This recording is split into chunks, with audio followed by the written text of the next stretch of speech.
Kitu pekee ambacho kilinivutia mimi kuingia kwenye siasa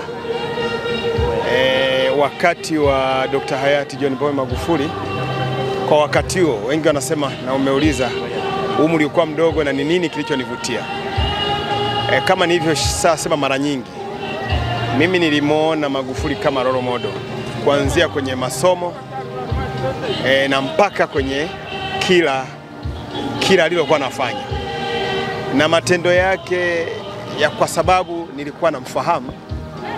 Alikuwa ni kama wamesema wengi hapa, alikuwa ni mtu ambaye anamheshimu Mungu, lakini alikuwa anapenda mtu mkweli na anapenda haki. Kwa hiyo kama kijana, ukiacha undugu na wanafamilia, nilipendezwa na hiyo hali, nami nilifikiri naweza nikaingia, kwa sababu njia pekee ya kufanya kama yake ni kuingia kwenye siasa. Haikuwa rahisi, niliamua kusubutu. Kwanza nimekuwa mkemia na nikafanya ofisi ya mkemia wa serikali. Kwa niliishi kila kitu ambacho niliamini kwake ni kizuri na nilitamani sana. Kwa hiyo ndio maana nikaingia kwenye siasa. Labda fulani ningependa kufahamu, je, mpaka sasa bado una ndoto za kutafuta jimbo katika hili? Leo niko Chato nyumbani, tunayaenzi mazuri yake na imekuwa faraja leo tumehusika wote kuienzi ndoto yake ya kuona nyumba ya Mungu iko hapa.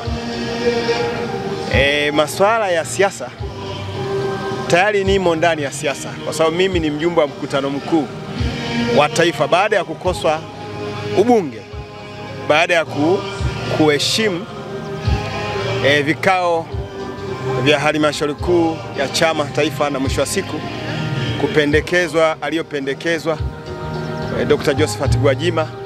Niliheshimu vikao na nilikuwa na subira. Kwanza ni mtoto niliyolelewa Chama cha Mapinduzi na najua misingi na kanuni ya Chama cha Mapinduzi. Hivyo sikuwahi kuwa na fujo wala na kuona kwamba nimeonewa, ila nilikuwa na subira, na baadaye nikagombea nafasi ya ujumbe wa mkutano mkuu taifa uchaguzi wa mwaka 2022 nikashinda. Kwa hiyo mpaka saizi sijakata tamaa ya siasa, nimo ndani ya siasa kwa nafasi nyingine tena tofauti na ubunge. Kipi ambacho unakikumbuka ambacho JPM alikifanya na unatamani siku moja na wewe pia uje ukifanye? Kwa mkweli kwenye nchi yangu na kuipenda nchi yangu. Kama familia, sisi wa Tanzania tunamfahamu hayati John Pombe Magufuli kama rais na kiongozi. Wewe kwako kama familia unamfahamuje John Pombe Magufuli? Mimi tena leo nataka niungane na Watanzania wengine, kwa sababu mimi nimeshajitoa. Niliamua kujitoa ule mwamvuli wa familia, nikajiweka kwenye nafasi kama Watanzania wengine ambao wanamkubali Dr. John Pombe Magufuli. Kwa hiyo mimi yale yote, na mpaka saizi kuna wakati unakata tamaa, lakini wakati ukiona mambo yanayonenwa na kumbukizi hizi yanakujenga, kukata tamaa ni kuonyesha kwamba hujamwenzi na wala hukutamani kumfanya kama role model wako.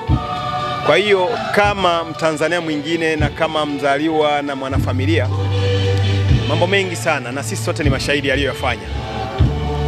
Mambo aliyofanya Magufuli kwa macho, kwa sauti, na mpaka sauti yake inaishi masikioni mwetu. Alitamani kuiona Tanzania inayojitegemea. Kama kijana ni Mtanzania, natamani kuiona Tanzania inatumia rasilimali zake zote, fursa zake kujikwamua yenyewe, na ndio ilikuwa maono ya Dr. John Pombe Magufuli. Alituaminisha hivi, Tanzania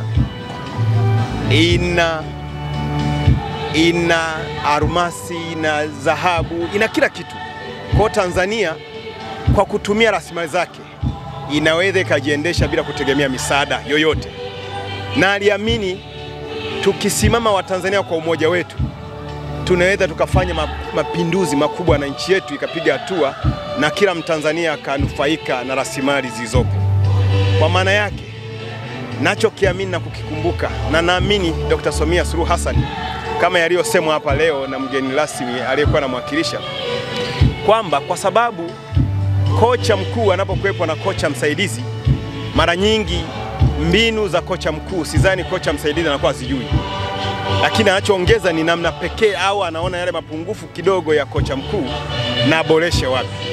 Kwa hiyo ndo maana ya, kwa sababu alikuwa makamu wake, tunaamini na yeye ataishi ile ndoto na anaendelea kuishi, na tunaomba hata watu wengine wanaoaminiwa na Dr. Samia Suluhu Hassan, kwa sababu tunaamini yeye anatamani kuyaishi na anayaishi na kuyatimiza yote ambayo alikuwa ni ndoto ya Dr. John Pombe Magufuli. Kwa hiyo hata wale wasaidizi wanaoteuliwa waamini katika hilo. Kwa hiyo kama Mtanzania, kama kijana ambao tunaamini kesho yetu inategemea nchi yetu, na naamini mimi nimekuwa nikipata bahati ya kwenda nchi tofauti masomoni